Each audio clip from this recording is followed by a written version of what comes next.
Team, welcome back into the Warriorholic for my new weekly review preview show. Sorry I'm not able to go into the great depths I used to earlier on in the season with my detailed reviews and previews a couple of times a week. But as I mentioned in the past, I just literally don't have the time to do all that prep these days.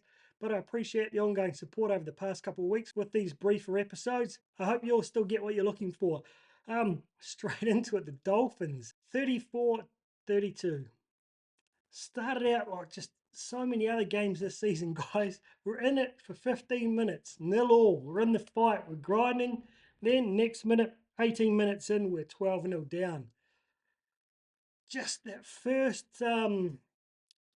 point where we reach that adversity, the boys' heads drop, the tries go in, and so many times this year we've let back-to-back tries in quick succession, put us on the back foot, and we've chased the games from here on in. I'm not going into the detailed stats, but I still had a look at one. We've lost 7 games this season by 6 points or under, plus the draw. Just literally, that's how many games we've been in it. But mentally, we haven't been able to close it out. And I think this is just another example. We got back into that game. We were on the front foot through that first sort of 20 minutes of the second half. It seemed like we were charging home. We get a drop goal in front of the post with a minute or so to go. They're offside by 2 or 3 meters. Chanel ends up pulling it. We go to extra time, and as soon as it happened, I just knew we weren't going to close it out. That mental strength isn't there. My old mate Jake, I chat with him on Instagram there, he pointed out something really interesting. Not too sure if many people have thought about this, and I really wonder if the Warriors actually had, and it's something that they've discussed. Play stops, so you have an opportunity to challenge that with a captain's challenge. They were offside. The bunker would have, shit, you'd hope so, would have clearly picked that up.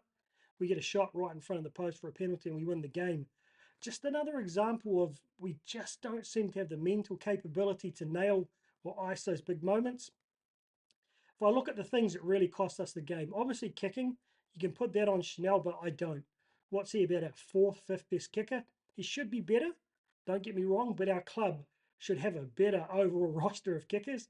They should be much better prepared. We saw it from SJ last week. We saw it from Chanel the week before, and the week before that. Fundamental flaws in their technique that didn't hold up under pressure, and to me, that's just reps.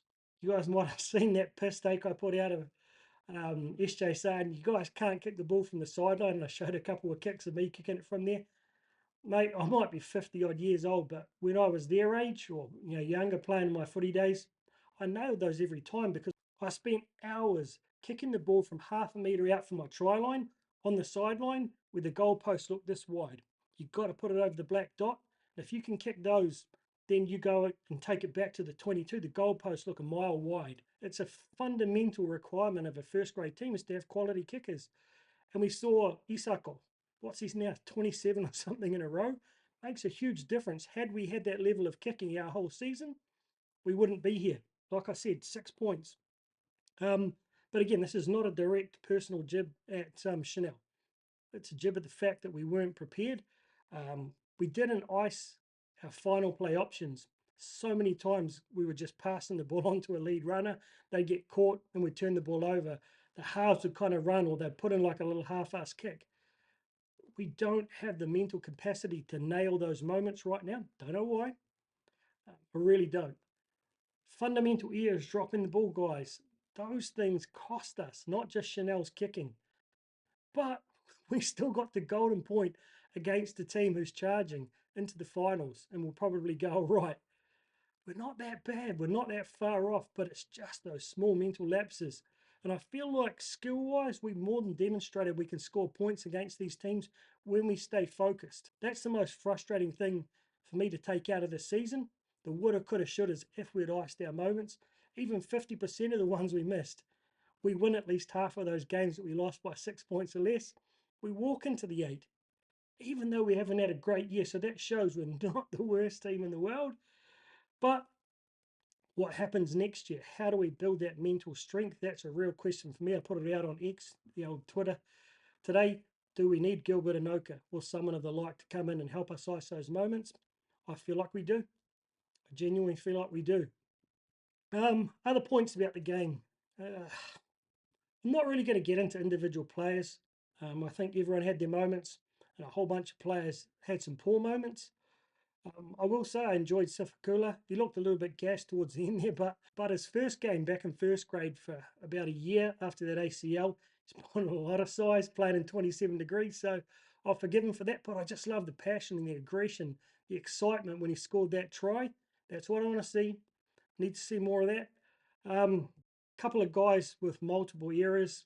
But what, again, another thing that frustrates me, guys, we won almost all of the key stats in that game. It showed we ran for more meters, we ran for more post contact meters, we had the same amount of line breaks.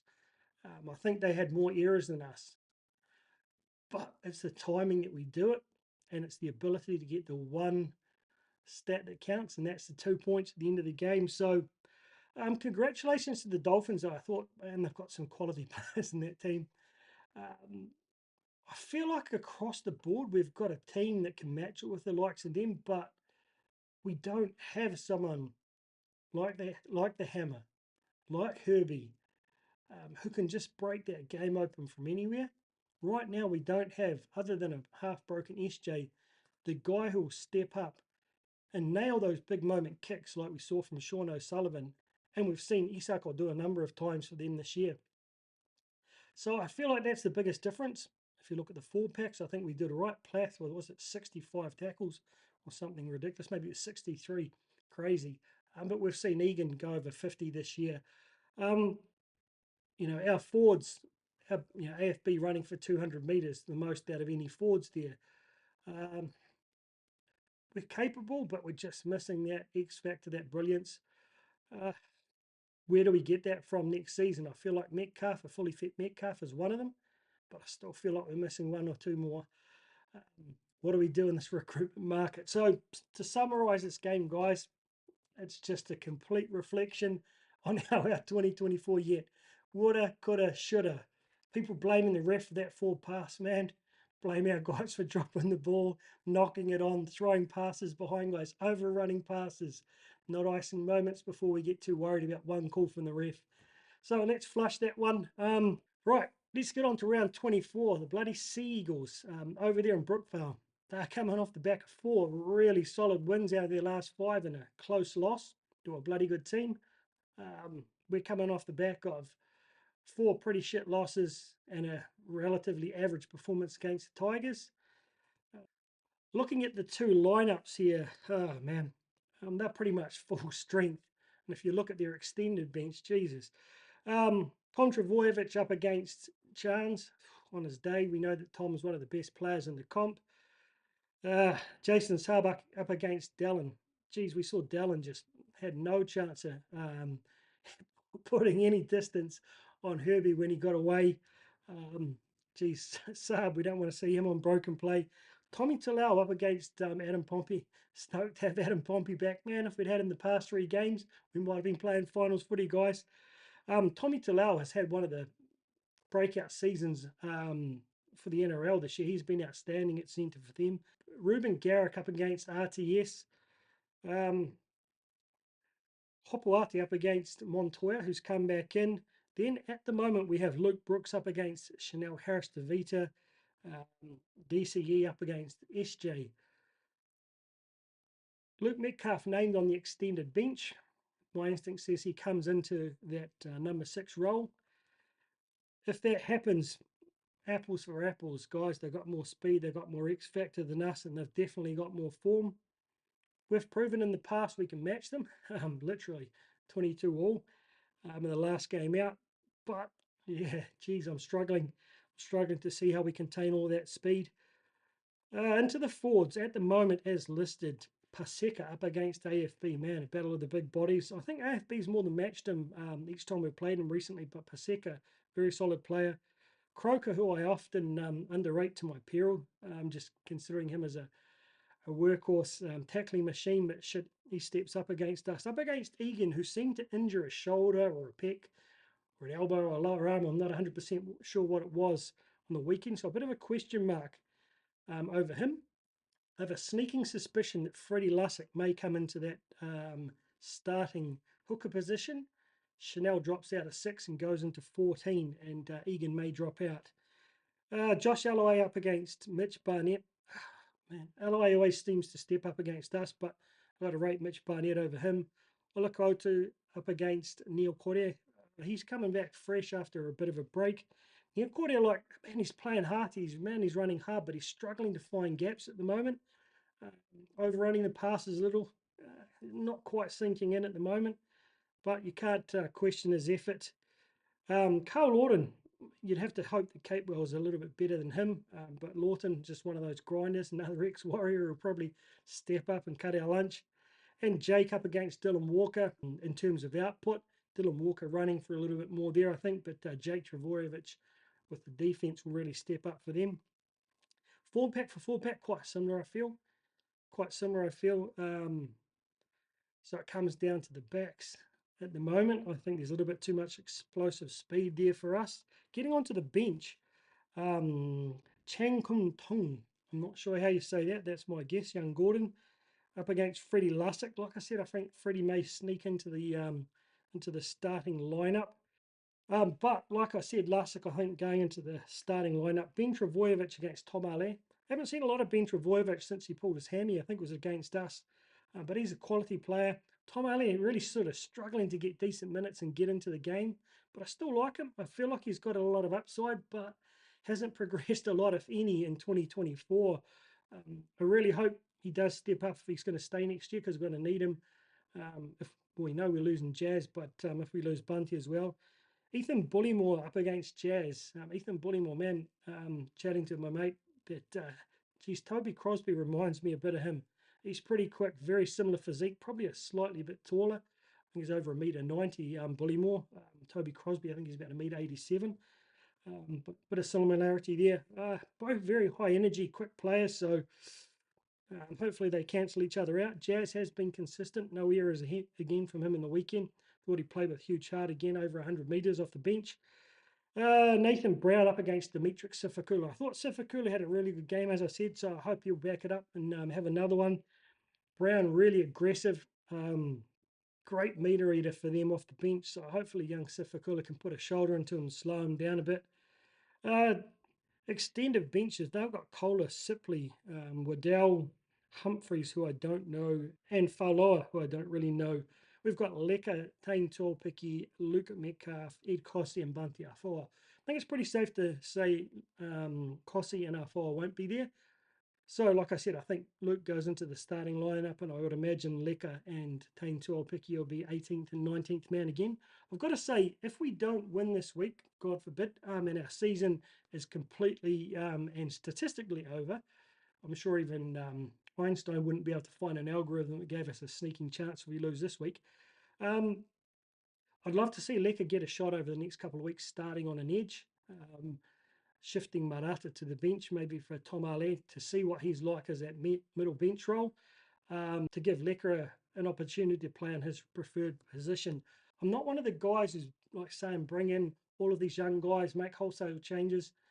One, I want the Cup boys to go deep, and that would be great for our club if we could win a New South Wales Cup, particularly with that young group of guys, our next gen coming through, to give them a huge amount of confidence. And it would be just a great story for the whole club to win Mats and Cup in the same year. But also for the fact I just don't want to change out half the team, bring young guys in who are inexperienced and get carved up by a Bulldogs team who are on a roll, and then the Sharks the week after that.